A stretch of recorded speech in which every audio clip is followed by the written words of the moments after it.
Welcome friends. Now we discuss genetics. Genetics is one of the rapidly growing branches of biology. The term genetics has been derived from the Greek word gene, which means to become or to grow into. Therefore, genetics is the science of coming into being. The word genetics was introduced by William Baptison in the year of 1905. Gregor von Mendel is known as father of genetics because he was the first person who successfully formulated some principles and laws to explain how the characters are transferred from one generation to next generation. For that, he is considered as father of the genetics. Next is definition of the genetics. Genetics is the branch of biology which deals with study of heredity and variation.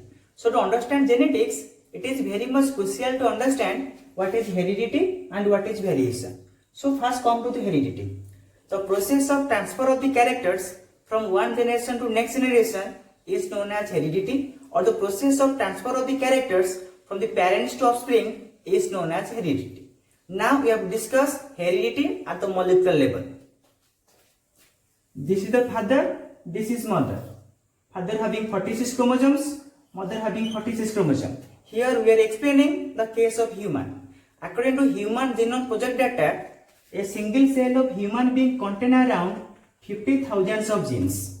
These 50,000 of genes present inside 46 chromosomes. So, a single chromosome carrying many genes. Structurally, a chromosome has a centromere and two arms. Inside the chromosome, our DNA present. Inside the DNA, our genes present. The gene is a segment of DNA which is responsible for a particular character. Suppose this part of DNA responsible for height, so this is a gene for height. Suppose this part of DNA responsible for color, this is a gene for color. Suppose this part of DNA responsible for intelligence, this is the gene of the intelligence. The 50,000 of gene present in 46 chromosomes. So, a single chromosome carrying many genes. During sexual reproduction, father forms male gamete, mother forms female gametes. Out of 46 chromosomes, father transfers 23 chromosomes to the male gamete, mother transfers 23 chromosomes to the female gametes. By the process of fertilization, the male gamete, female gamete combine to form the zygote. Now the zygote having 46 chromosomes. Out of 46 chromosomes, the zygote having 23 chromosomes from the father, 23 chromosomes from the mother. In a course of development, the zygote develop into baby. Now this baby having also 46 chromosomes. Father transfers character to the baby by transferring genes through the chromosome. Mother transfers character to the baby by transferring genes through the chromosomes. So the process by which the characters are transferred from one generation to next generation by transfer of the genes through the chromosome. This is the molecular basis of heredity. Next term is variation. The variation can be defined as the dissimilarities that exist among individuals of a species. To understand variation, it is very much essential to understand what is a species. In a common language, we can define species as one type of plant or one type of animal. For example, mango plant is a species, tiger is a species, lion is a species. For example, we are having a forest, this forest having 1000 tigers. All the tigers in that forest are not similar. This is the variation. Suppose we are having a forest having 1000 lions. All the lions in that forest are not similar. There are some dissimilarities. So that these dissimilarities that exist among these lions known as variation. The difference between tiger and lions, we cannot say it is variation because tiger is one species and lion is another species. Without having idea about the genetic terms, we cannot understand the topic genetics. So before we go into the genetics, it is very much crucial to understand the genetic terms. Now we have start our genetic terms with the term gene. The term gene was given by Johansen in the year of 1909. According to definition, gene is a part of DNA which is responsible for the particular character. Come to explanation of it. This is the cell, this is the nucleus, Inside nucleus, our chromosome present. Inside chromosome, our DNA present. Inside the DNA, our genes are present. According to our definition, gene is a segment of DNA which is responsible for a particular character. Suppose this part of DNA responsible for height, this is the gene for height. Suppose this part of DNA responsible for color, this is the gene for color. Suppose this part of DNA responsible for intelligence, this is the gene of the intelligence. So, gene is a part of DNA which controls a specific character. Each and every character of our body is controlled by the gene. The next point is the locus. The position of a gene on a chromosome is known as locus. This is the locus of the gene for height. This is the locus for gene for color. This is the locus for the gene for the intelligence. The portion of the chromosome where a gene is located, this is known as the locus. So these are locus for the gene for height, gene for color, gene of the intelligence. Our next term is the chromosome. The term chromosome was given by Waldeyer in the year of 1888. According to genetics, the chromosome can be defined as hereditary vehicle. Now come to explanation of it. Structurally, a chromosome having a centromere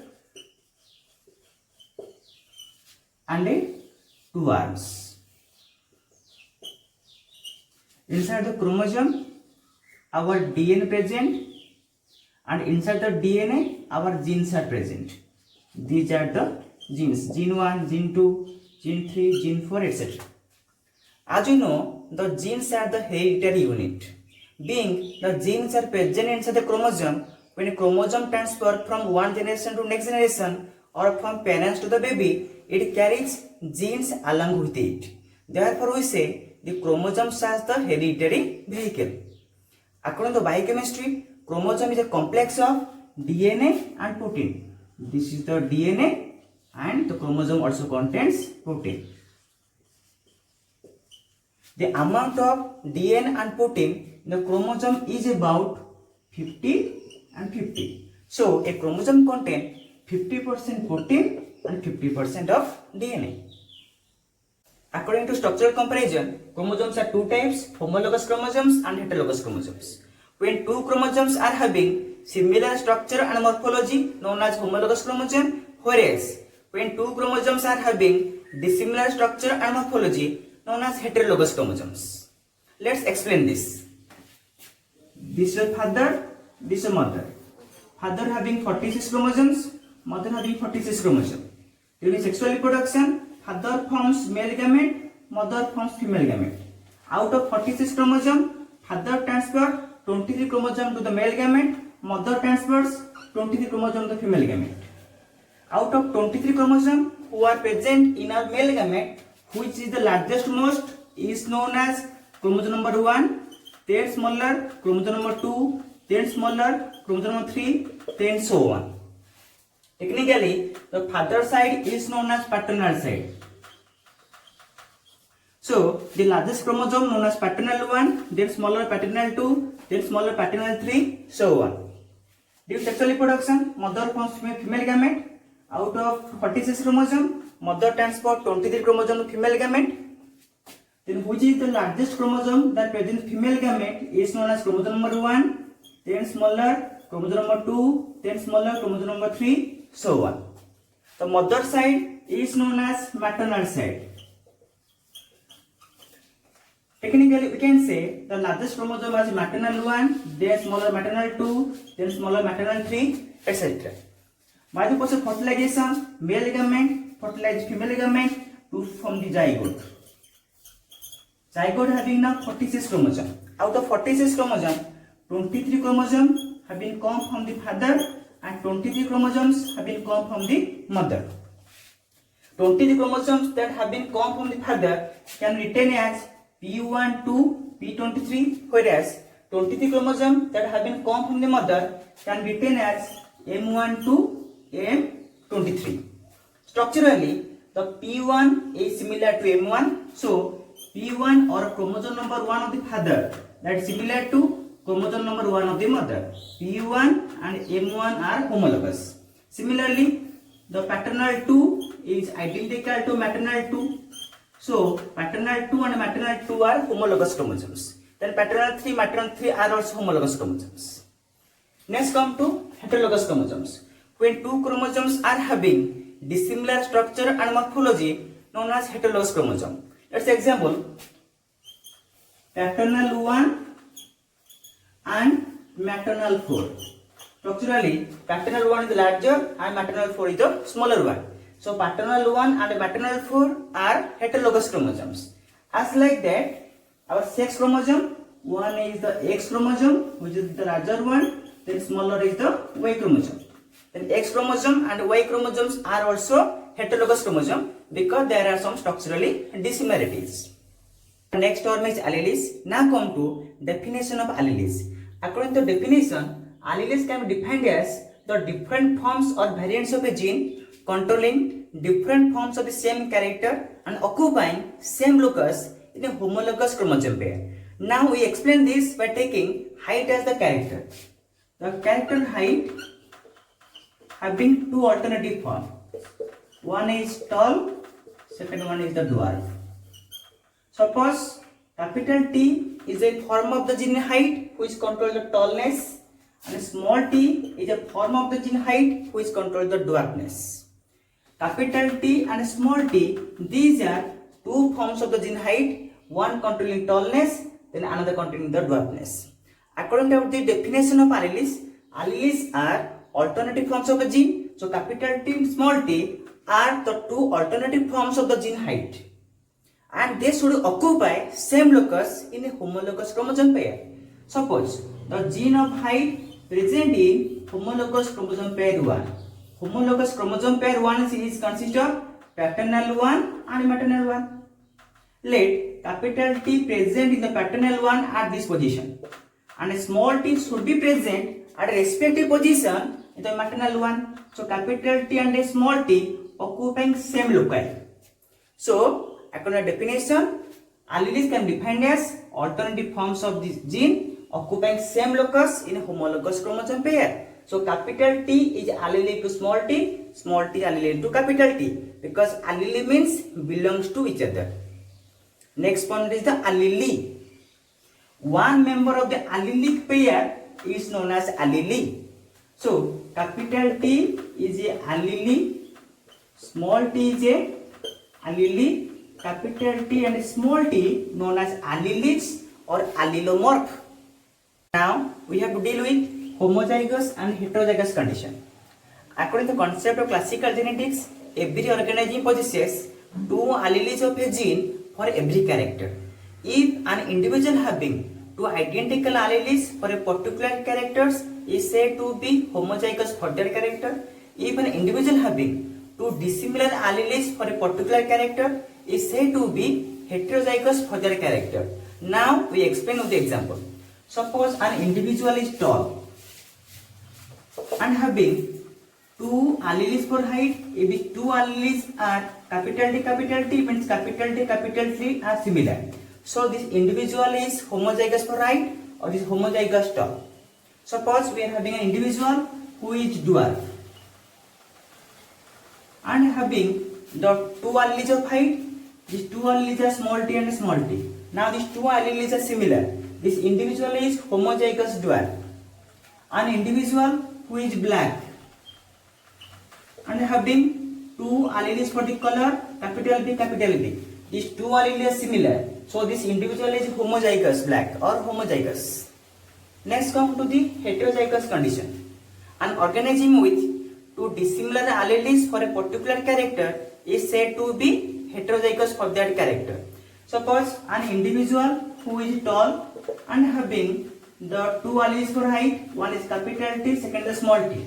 The capital T, small t are not similar because capital T for tallness, small t for the dwarfness. So this is heterozygous tall or this individual is heterozygous or hybrid. Our sixth point is phenotype and genotype. Phenotype is the appearance of an individual. How a living organism looks, that is the phenotype. Genotype is the genetic makeup of an individual is known as the genotype, or genetic constitution of an individual, that is known as the genotype. In a simple language, how a living organism looks, then that is the phenotype. What type of the genetic combination the organism has for that phenotype is known as the genotype. For example, an individual is tall. The tall is the phenotype. The type of the genetic combination the individual has for the tall is known as genotype. For example, capital T and capital T small t. These are the genotype of the tallness. An individual who is dwarf. The dwarf is the phenotype. The genetic combination small t is about the genotype. Suppose an individual who is black. The black is the phenotype. The type of the allele the organism has for this blackness, that is about the genotype. That is the capital B and capital B small b. So the genetic combination the organism has for a particular character, this is known as the genotype. The character itself is known as the phenotype. So always genotype determines the phenotype. The phenotype is controlled by the genotype. Next point is monohybrid and dihybrid cross. So first come to the monohybrid cross.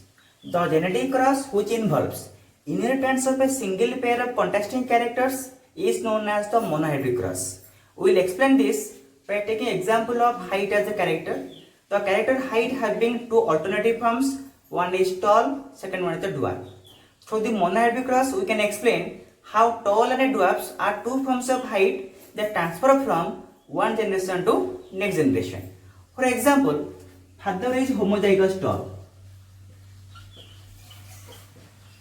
having genotype capital T, and mother is homozygous dwarf, having genotype small t. During sexual reproduction, father forms male gamete carrying capital T allele, mother forms female gamete carrying small t allele. By the process of fertilization, male gamete female gamete combines to form the zygote. Now the zygote having two allele capital T small t respectively. In course of development, the zygote develop into the baby. Now this baby having two alleles for the height capital T small t respectively. According to principle of dominance and recessiveness, the capital T is the dominant allele which work when capital T work, that produce the tall character. So height of the baby become tall. Therefore, the monohybrid cross helps us to understand how a single pair of contrasting characters are transferred from one generation to next generation. Here, tall and dwarfs are forms a pair of contrasting characters. Now come to dihybrid cross. The genetic cross involving inheritance of two pairs of contrasting characters known as the dihybrid cross. Actually, dihybrid cross is done to know how two characters are simultaneously transferred from one generation to next generation. Here we will explain it by taking height and color as the character. Through the dihybrid cross, we can study how height and color are the two characters that transfers from one generation to next generation or from parents to the baby. Here, father is tall and black, mother is dwarf and fair. Father having genotype capital T and capital B. Mother having genotype small t and small b. Father and mother are homozygous for both the characters. Due to sexual reproduction, father forms male gamete carrying allele capital B. Mother forms female gamete carrying allele small b. By the process of fertilization, male gamete female gamete combine to form zygote. Zygote in course of development to form baby. Now this baby having four alleles, two for the height, two for the color. Out of the two for the height, one is capital T small t. According to principle of dominance and recessiveness, is capital T allele work that produce tall character. According to principle of dominance and recessiveness, out of two character for the color, out of two allele for color, then capital B work. So it produces the black color. So the height of the baby is tall and black. Therefore, dihybrid cross is done to know how two characters are transferred from one generation to next generation or from the parents to baby.